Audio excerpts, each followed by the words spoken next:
आयुष्याचा महाला काळाच्या तास, मिनिटे, सेकंद रूपी विटांनी बनलेला आहे. आपल्या प्रत्येक श्वासात काळाचा महिमा आहे. वेळेचा उचित उपयोग करणेच आपल्या हिताचे असते. मृत्यू तर जन्माबरोबरच सोबत येतो, हे ठाऊक असताना सुद्धा प्रत्येकजण भविष्यात जगतो. धन कमावणे, पैसा कमावणे, विद्येचा साठा करणे किंवा स्वप्नांचे मनोरे रचणे हे सारे गमावून सुद्धा नव्याने निर्माण करता येते. पण गमावलेला वेळ कोणत्याही प्रकारे परत येऊ शकत नाही. त्यासाठी उरतो तो केवळ पश्चाताप. परमेश्वराने समयरूपी धन मुबलक प्रमाणात आपल्या सर्वांनाच दिले आहे. ते घेऊनच पृथ्वीवर आपल्याला पाठवले आहे. याचे मूल्य आपल्याला लवकर कळतच नाही. परतीचा प्रवास सुरू झाला की तारुण्य आठवते. गेलेल्या क्षणांसाठी मन व्याकुळ होते. पुन्हा नव्याने जगावेसे वाटते. परंतु आता मोठा काळ सरलेला असतो. अनेक महान व्यक्तींच्या महानतेचे प्रमुख लक्षण म्हणजे त्यांच्या जीवनाचे अमूल्य क्षण ते जगलेले असतात. एकाही क्षणाला व्यर्थ घालवलेले नसते. ते आपल्या वेळेला तेथेच खर्च करतात ज्यातून ते आपले स्वप्न रचतात. मनुष्याने दररोज 1 तास जरी नियमित दिला तरी एवढ्या अल्प वेळेत सुद्धा मोठी कामे होतील. एका तासात 40 पाने वाचण्याचा संकल्प एका महिन्यात 1200 पाने म्हणजे एका वर्षात 15,000 पाने वाचून होतील.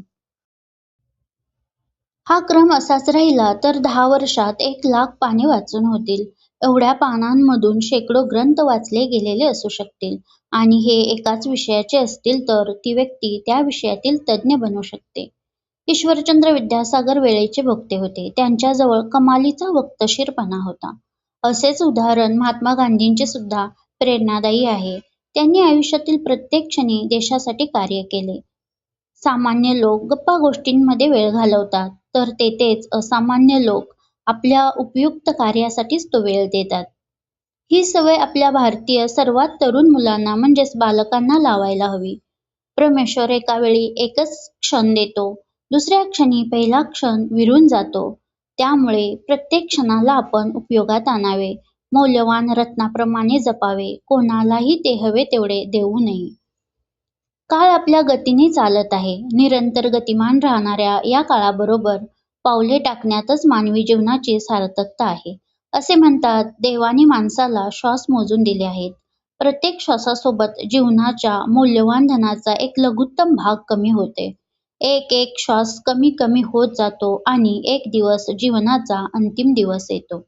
आपण कधी धनासाठी, पैशासाठी, ध्येयासाठी दुःखी होतो, परंतु वेळेचे कोठार खाली होताना कोणालाही दुःखाचा लवलेशही नसतो. ही नैसर्गिक देणगी आपण सर्वांनी जपायला हवी. लहानपण खेळण्यात, समजण्यात जाते. तारुण्याचे सामर्थ्य अहंकार देते. खरी वेळ तारुण्यातच येते. तो मौल्यवान आयुष्यातील क्षणांचा काळ जपावा लागतो. तारुण्याचे सामर्थ्य याच काळात घडते. दूरदृष्टी देते. घडण्याचा हाच काळ आयुष्याचा गाभा ठरतो. येथेच लढणारे शौर्य गाजवतात. अनेक शिखरांवर चढण्याचे बळ देतात. आपला वर्तमान काळ क्रमाक्रमाने भूतकाळ बनतो. आपण मात्र वर्तमानात असताना भविष्याला तोरण बांधतो आणि मनाला मात्र भूतकाळात रमवतो. वेळ म्हणजे जीवन, वेळच उत्कर्ष व वेळच महानतेच्या उत्तुच्च शिखरावर चढण्याची शिडी आहे. महाकाळाच्या उपासनेचे स्वरूप जो समजू शकला त्यालाच मृत्युंजयी बनण्याचे सद्भाग्य लाभते. सिंहाचे दात मोजण्याचे धाडस कधीच करू नये. त्याचप्रमाणे वेळ भरपूर आहे म्हणण्याचा वेडेपणा कोणी करू नये. म्हणूनच कोणाला थांबविण्यासाठी अडथळ्यांचे पर्वत रचू नयेत. काळाच्या धरणांचे दरवाजे ईर्ष्येपोटी उघडू नयेत. प्रत्येकजण येणारा जाणारच आहे. मग स्वतःला जिंकवण्यापेक्षा इतरांना पाडण्यासाठी कोणीही पुढे सरसावू नये. काही क्षणांच्या आयुष्याला स्वार्थाने विळखा घालू नये. कोणाच्याही क्षणांना गालबोट लावू नये. गेलेले सर्व काही वेळेच्या जोरावर मिळवू शकतो, परंतु कोणत्याही प्रयत्नावर वेळ मिळवू शकत नसतो. स्वतःच्या क्षणांबरोबर इतरांचे क्षण सुद्धा जपावे. मिळालेल्या एका आयुष्यात सर्वांनाच आनंदाने जगू द्यावे.